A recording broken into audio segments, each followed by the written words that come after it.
Friends, நான் உங்கள் ஏமா. எல்லாரும் எப்படி இருக்கீங்க? எல்லாரும் நல்லா இருக்கீங்கன்னு நான் நம்புகிறேன். ரொம்ப நாள் ஆயிடுச்சுங்க லாங் வீடியோ போட்டு. இப்போ தான் வாய்ஸ் ஓவர் கொடுக்க முடிஞ்சது. ஊருக்கெல்லாம் போயிட்டு இப்போ தாங்க வந்தேன். அதனால தான் வீடியோவே இப்போ வாய்ஸ் ஓவர் கொடுத்துருக்கேன். சரி வாங்க நம்ம வீடியோக்குள்ளே போகலாம். இது வெனஸ்டே எடுத்த விலாக் தான். அன்றைக்கி மார்னிங் பூஜைலாம் பண்ணி முடிச்சாச்சு. கார்டன் ரொம்ப இந்த பூவெல்லாம் கொட்டி ரொம்ப டஸ்ட்டாக இருந்தது சொல்லிட்டு பெருக்கலாம். வாரத்தில் 2 நாளாச்சு பெருக்கிடணும், இல்லைன்னா ரொம்ப குப்பியிடும். இந்த கோழிலாம் ரொம்ப நாஸ்டி பண்ணிடுது. இது எல்லாம் க்ளீன் பண்ணி முடிச்சுட்டு சமைக்கலான்னு சரி சொல்லிட்டு உள்ளே வந்துட்டேன். இன்றைக்கி நான் டிஃபன் எல்லாம் செய்யலைங்க. ஆதியோட அப்பா மார்னிங்கில் டிஃபன்லாம் சாப்பிட மாட்டாங்க. மார்னிங் டைமில் ரொம்ப டிஃபன் செய்ய மாட்டோம். ஆதியோட அப்பா அவங்களுக்கு மார்னிங்கில் டிஃபன் பிடிக்காது. அதனால் சாதம் தான் எப்போவும் செய்வோம். எப்போயாச்சும் நம்ம வீட்டில் விசேஷம்னா அப்போ தான் டிஃபன் செய்வோம். நைட்டில் எப்போவுமே டிஃபன் தான் செய்வோம்.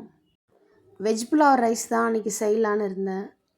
ஒரு டைம் என் சிஸ்டர் வீட்டுக்கு போயிருந்தப்போ அவள் இந்த வெஜ் புலாவ் ரைஸ் செஞ்சுருந்தா. நான் ஃபோன்லலாம் பார்த்து செய்யல, அவள் செஞ்சுருந்தா. அவள் இது மாதிரி செஞ்சான்னு ஒரு டைம் சொன்னான்.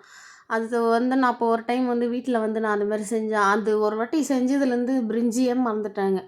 அதுக்கப்புறத்துலேருந்து இதுவே தான் செஞ்சு கொடுக்கணும் அப்படின்னு சொல்கிறாங்க. அன்றைக்கி நான் பெருசாக வச்சு செஞ்சுருக்கேன். ஏன்னு பார்க்குறீங்களா? 2 டைமே அதான் வேணும்னு கேட்டுருந்தாங்க. அதனால தான் நான் அன்றைக்கி நிறைய செஞ்சுருந்தேன். அது வெஜ்ஜு புலாவ் ரைஸ்னாவே அவங்க நிறையாவே சாப்பிடுவாங்க. வீட்டில் தேங்காய் நிறைய இருக்கும்போது இந்த மாதிரி செய்வேன். அப்போ திருவிழா முடிஞ்சு நிறைய தேங்காய் சாமிக்கெல்லாம் உடைச்சிருந்தோம்.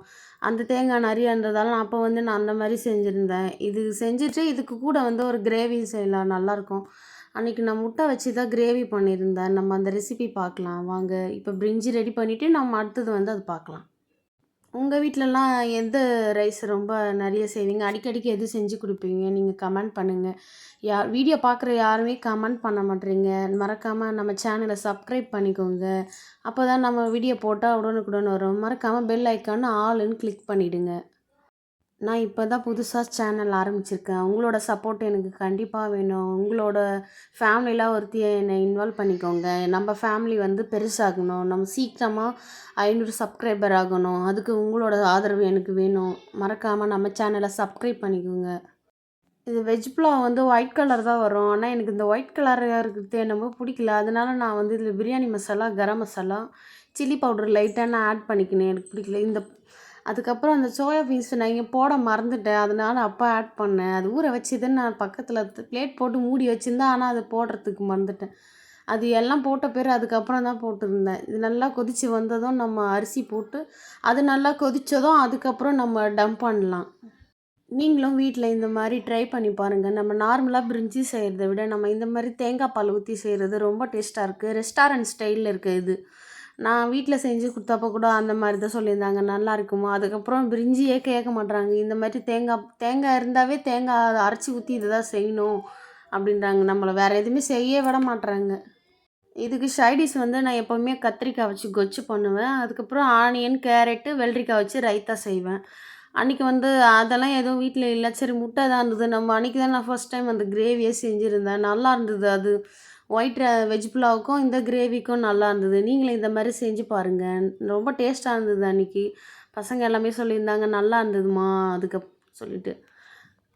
நான் அந்த கிரேவி எப்படி செஞ்சுருந்தேன்னா, வெங்காயம், தக்காளியை நல்லா மிக்சியில் பேஸ்ட்டாக அரைச்சிட்டு ஒரு கடாய் வச்சுட்டு அதில் எண்ணெய், கடுகு, சோம்பு எல்லாம் போட்டு நல்லா பொரிஞ்சு வந்ததும் அந்த பேஸ்ட் அரைச்சி அதை கடாயில் ஊற்றி நல்லா வதக்கிட்டு அந்த தண்ணி நல்லா சுண்டினதும் கொஞ்சம் மிளகாத்தூள், கரம் மசாலா, தனியாத்தூள் இதெல்லாம் போட்டு நல்லா மிக்ஸ் பண்ணிவிட்டு கொஞ்சமாக தண்ணி ஊற்றி நல்லா கொதிக்க வச்சுட்டு அது ஒரு பேஸ்ட் மாதிரி திக்காக கிடைக்கும். அப்போ நம்ம அந்த முட்டையை ஆட் பண்ணி அது கொஞ்சம் நேரம் கொதித்ததும் நமக்கு அந்த கிரேவி ரெடி ஆகிடும். நம்ம அதை பிரிஞ்சி கூட வச்சு ஆட் பண்ணி சாப்பிட்லாம். நம்ம ஏற்கனவே டம்ப் பண்ணி வச்சுருந்தோம். இப்போ அது எப்படி இருக்குன்னு நம்ம பார்க்கலாம். ரெடி ஆயிடுச்சு. நல்லா வெந்திருக்கு. நம்ம அந்த தேங்காய் பால் ஊற்றுனது நல்லா வாசனையாக இருந்தது, டேஸ்ட்டாக இருந்தது. அதில் நம்ம அந்த பருப்பு வேறு ஆட் பண்ணியிருந்தோம். அது இன்னும் நல்லா டேஸ்ட்டாக இருந்தது. அதுக்கப்புறம் இந்த கிரேவி நல்லா திக்காகிடுச்சு. அதில் முட்டை நல்லா போட்டு மிக்ஸ் பண்ணிவிட்டு அதை கொத்தமல்லி போட்டு ஆட் பண்ணியாச்சு. இப்போ நம்மளோட பிளேட்டிங் ரெடி ஆயிடுச்சு. வாங்க பார்க்கலாம். வெஜிடபிள் ரைஸ் பண்ணியாச்சு. அதுக்கப்புறம் நாங்கள் அன்றைக்கி வெள்ளரிக்காய் இல்லை, அதனால் வெறும் ஆனியன் வச்சு தான் பண்ணியிருந்தேன். அதுக்கப்புறம் முட்டை கிரேவியும் வச்சாச்சு. உங்கள் வீட்டில் நீங்களே செஞ்சு பார்த்துட்டு எப்படி இருக்குன்னு கமெண்ட் பண்ணுங்கள்.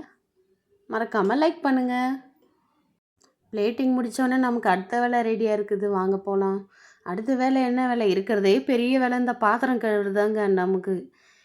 ஆஃபீஸ்க்கு போனா கூட நமக்கு கொஞ்ச நேரம் டைம் கிடைக்கும் பொழுது, வீட்ல இருந்தா நமக்கு அந்த பிரேக் டைம் கூட இருக்காதுங்க. எப்பவுமே சமைச்சிட்டு நம்ம அந்த கையோடயே நம்ம சாமானை தேய்ச்சி வச்சுட்டு நம்ம கொஞ்ச நேரம் ரெஸ்ட் எடுக்கலாம். ரெஸ்ட் எடுக்க போய் உக்காந்தா கூட நம்ம அந்த வேலை செய்யாத அப்படியே உக்காந்துட்டோம்னா, நமக்கு மைண்டில் சாமான் தேய்க்கணும், சாமான் தேய்க்கணும் அதுதாங்க மைண்டில் ஓடிக்கிட்டே இருக்கும். அதுவே நம்ம அப்போவே நம்ம எல்லா வேலையும் முடிச்சுட்டா நமக்கான டைம் நமக்கு கிடைக்கும். நமக்கு பிடிச்சது ஏதாச்சும் பண்ணலாங்க. நம்மளோட ஹெல்த்தையும் பார்த்துக்கணுங்க. அதுக்காக நான் டிப்ஸு சொல்கிறேன். நீங்கள் இதேமாரி நம்மளையும் கேர் பண்ணிக்கணுங்க. நான் 2 டைம் ஒரு 15 கேஜி வெயிட் லாஸ் பண்ணியிருக்கேங்க. அதனால நான் உங்களுக்கு டிப்ஸு சொல்கிறேன். நீங்கள் நம்மளோட உடம்ப நல்லா பார்த்துக்கணும். அப்போ தான் நம்ம ஃபேமிலியில் இருக்கிறவங்க எல்லாரையுமே நம்ம பார்த்துக்க முடியும். அதனால் நம்ம ஹெல்த்து ரொம்ப முக்கியம். என்னோடய வெயிட் லாஸ் ஸ்டோரி வேணும்னா கமெண்ட் பண்ணுங்கள். நான் சின்னதாக இப்போ உங்களுக்கு டிப்ஸு சொல்கிறேன். அந்த மாதிரி உங்களோட லைஃப்லையும் நீங்கள் சேஞ்ச் பண்ணிக்கோங்க. ஃபஸ்ட்டு நம்ம கரெக்டான டைமுக்கு சாப்பிட்ணுங்க. அது ஒன்று. கரெக்டான டைம் தூங்கணும். அதுக்கப்புறம் எல்லாருக்கும் தேவையானது நம்ம செஞ்சு கொடுக்குறோம். ஆனால் நமக்கு தேவையானது நம்ம செஞ்சுக்கிறோமா நீங்களே யோசிச்சு பாருங்கள். ஒரு நாளைக்கு 3 லிட்டர் தண்ணி குடிக்கணுங்க. மெயின் நமக்கு நிறைய தண்ணி குடிக்கணும். நம்ம தண்ணி குடித்தாவே நம்மளோட உடம்புல நிறைய மாற்றம் கிடைக்கும். நமக்கு ஈஸியாக வெயிட் லாஸும் ஆகுங்க.